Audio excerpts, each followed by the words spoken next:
बंदी छोड़ सतगुरु रामपाल जी भगवान की जय हो। परमपिता परमात्मा, सारी सृष्टि के रचनहार, कुल मालिक, असंख्य ब्रह्मांडों के स्वामी, जगत गुरु, तीनों लोकों में प्रवेश करके सबका भरण पोषण करने वाले राजा धीराज, आत्माधार, नाथों के नाथ, देवों के देव महादेव, सर्वेश्वर महेश्वर, मृत्युंजय, अजरो अमर, आदि अनादि, सनातनी प्रभु, जगत पिता जगदीश्वर, श्री श्री 1008 की उपाधि के वास्तविक अधिकारी, अकाल मूरत, शब्द स्वरूपी राम, वासुदेव, सर्वगतम ब्रह्म, परम पूज्य, प्रथम पूज्य, परम संत, परम पुरुष, परम धनी, परम दयालु, हक्का कबीर, सत्य कबीर, अल्लाहु अकबर, अल्लाह ताला, जगत के तारणहार, जगत के मुक्तिदाता, जगत के जगन्नाथ, हारे का सहारा, दया निधि, दया के सागर, करुणा निधि, संत श्रोमणी सतगुरु रामपाल जी परमेश्वर जी के चरण कमल में हम सभी सत्सेवक भाई बहनों का अनंत कोटि दंडोत प्रणाम। एक छोटा सा संदेशा संत रामपाल जी के तमाम फॉलोवर्स के लिए। भाई और बहनों, आने वाला समय कितना विनाशकारी है इसकी कल्पना भी नहीं की जा सकती है। इसकी शुरुआत राजस्थान के मेवात जिले के नूह क्षेत्र से हो चुकी है, जो सांप्रदायिक दंगे भड़के हुए हैं। और ये कोई सामान्य घटना नहीं है और ना ही इसे कोई सामान्य समझने की गलती करे। भविष्यवाणियों के अनुसार भारत सहित विश्व के अनेक देशों में भयंकर परिस्थितियां पैदा होंगी, गृह युद्ध होगा, अशांति होगी, भूखमरी होगी, ऊपर से प्राकृतिक आपदाएं होंगी। सबका जीवन अस्त व्यस्त हो जाएगा, लोग दाने दाने को तरस जाएंगे।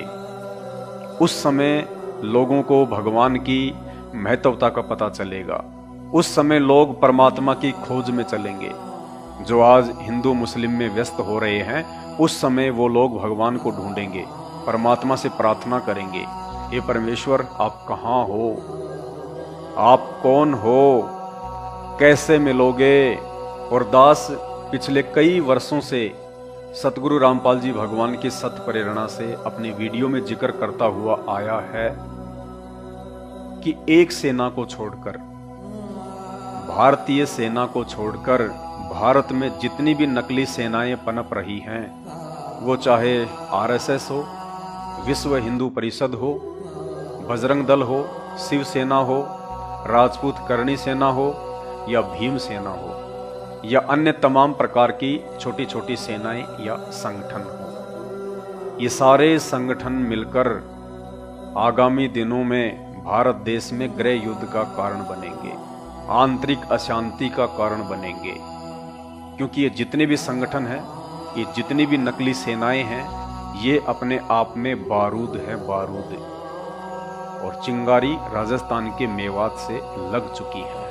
और भविष्य वक्ताओं की भविष्यवाणियां भी यही कह रही हैं कि सन 2028 से पहले पहले देश दुनिया वो भयानक मंजर देखने जा रही है जिसकी कल्पना कभी किसी ने की भी नहीं होगी, जिसके चलते संगत में आए दिन भगत भक्ति करते करते भी अकाल मौत मर रहे हैं।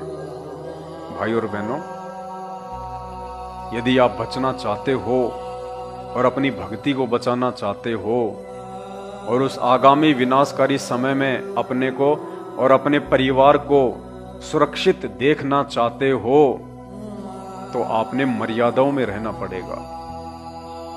बिना मर्यादाओं के संत रामपाल जी भी आपकी किसी प्रकार की कोई मदद नहीं करेंगे। भले ही परमात्मा समर्थ है, सर्वशक्तिमान है, लेकिन जब वो परमेश्वर मानव रूप में धरती पे प्रकट होता है और जब हमें भक्ति का पाठ पढ़ाता है, तो उनकी भी कुछ मर्यादाएं होती हैं, कुछ नियम होते हैं। उन नियमों में रहकर भक्ति करने से ही परमात्मा हमारी रक्षा करते हैं। जिस प्रकार डॉक्टर चाहे कितना ही अच्छा क्यों ना हो, यदि हम उस डॉक्टर के द्वारा बताए गए परहेज नहीं निभाएंगे और उस डॉक्टर के बताए अनुसार मेडिसिन नहीं लेंगे, तो डॉक्टर भी हमारा किसी प्रकार से कोई बचाव नहीं कर पाएगा। ठीक इसी प्रकार संत रामपाल जी ने जो भक्ति दी है, यदि वो भक्ति आप उनके द्वारा दिए गए नियम और मर्यादाओं को तोड़कर कर रहे हैं तो भले आप संत रामपाल जी की गोद में जाके बैठ जाना, काल आपको वहां से ही उठाकर ले जाएगा। इसलिए आने वाले दिनों में आपको अपनी गलतियों का खेद हो, पछतावा हो, दुख हो, उससे पहले ये शंका समाधान की पुस्तक पढ़ लीजिएगा। इस वीडियो के ऊपर टाइटल में इस पुस्तक का लिंक दिया हुआ है, पीडीएफ को डाउनलोड कीजिए, पढ़िए और अपने परिवार को पढ़ाइए। आपके गुरु संत रामपाल जी भगवान हैं। आपको ज्ञान, ये नाम संत रामपाल जी भगवान ने दिए हैं, उनके परिवार ने नहीं। आपका गुरु संत रामपाल जी का परिवार नहीं है।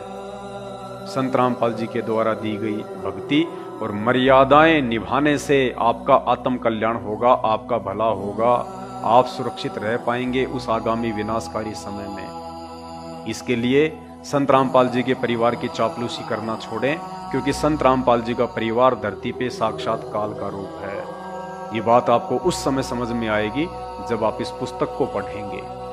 शंका समाधान, समय रहते मर्यादाओं में आ जाइए, साथ संगति से जुड़ जाइए। और 8 सितंबर 2023 को संत रामपाल जी का जन्मदिन नहीं, अवतरण दिवस नहीं, बल्कि अपने घर पर रहकर उनका प्रकट दिवस मनाइए, क्योंकि ये परमात्मा है, परमेश्वर है। इसे सामान्य संत या व्यक्ति समझने की भूल ना करें। इस परमात्मा के रहते सहते यदि आप किसी और को परमात्मा मान के पूजेंगे, जैसा कि संत रामपाल जी के काल प्रेरित परिवार के द्वारा जून के महीने में दाढ़ी मूछ वाली कबीर जी की काल्पनिक फोटो को भगवान बताकर उनका प्रकट दिवस मनवाया जाता है, उस फोटो की पूजा करवाई जाती है।